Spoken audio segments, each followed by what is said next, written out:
Baik, Assalamualaikum warahmatullahi wabarakatuh. Perkenalkan, nama saya Fahmi dari Prodi Manajemen Keuangan Syariah dengan NIM terakhir 089.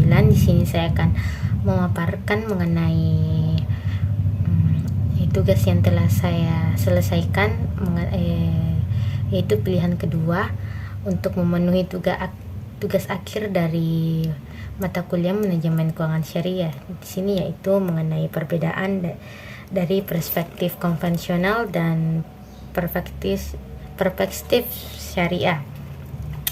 Di sini ada fungsi manajemen keuangan syariah, ada 4. Yang pertama, keputusan investasi, kedua, keputusan pendanaan, dan ketiga, dividen, dan yang keempat itu keputusan zakat perusahaan.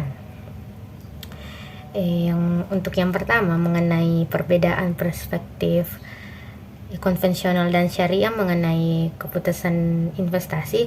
Perbedaan dari keputusan investasi konvensional dengan syariah yaitu terletak pada tujuan utamanya, di mana tujuan investasi perspektif konvensional adalah untuk meraih return setinggi-tingginya, sedangkan keputusan investasi dalam perspektif syariah tujuan utamanya yaitu mengedepankan socially responsible investment atau SRI, di mana SRI ini adalah suatu bentuk strategi investasi yang menggabungkan antara perolehan keuntungan yang sebesar-besarnya dengan kebajikan sosial. Itulah tadi mengenai perbedaan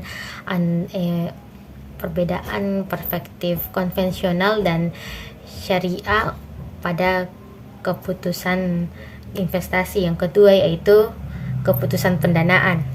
Keputusan pendanaan dalam perspektif konvensional adalah keputusan yang paling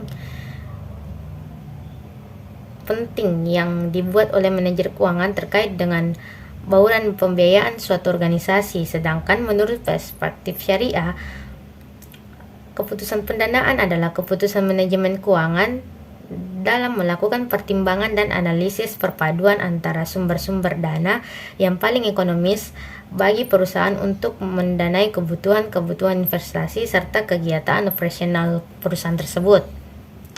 Yang ketiga yaitu keputusan dividen. Keputusan dividen dalam perspektif konvensional adalah keputusan apakah laba yang diperoleh oleh perusahaan akan diberikan kepada pemegang saham sebagai dividen atau akan ditahan dalam bentuk laba ditahan guna pembiayaan investasi di masa depan. Sedangkan dalam perspektif syariah, keputusan dividen adalah keputusan manajemen keuangan dalam menentukan besarnya proporsi laba yang akan dibagikan kepada pemegang saham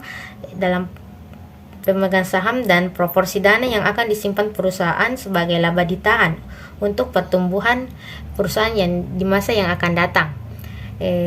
Sedangkan untuk keputusan zakat perusahaan, menurut saya yang sudah dijelaskan dalam kelas itu, sebuah perusahaan konvensional tidak ada keputusan zakat perusahaannya, karena keputusan zakat perusahaan ini hanya berlaku untuk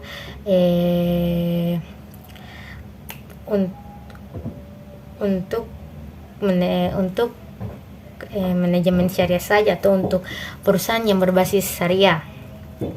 Adapun yang dimaksud zakat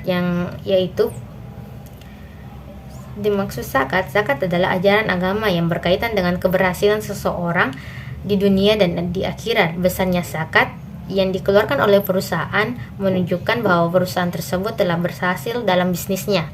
Baik, itulah tadi materi yang dapat saya sampaikan mengenai pilihan kedua sebagai tugas akhir saya. Lebih dan kurangnya mohon dimaafkan. Wassalamualaikum warahmatullahi wabarakatuh.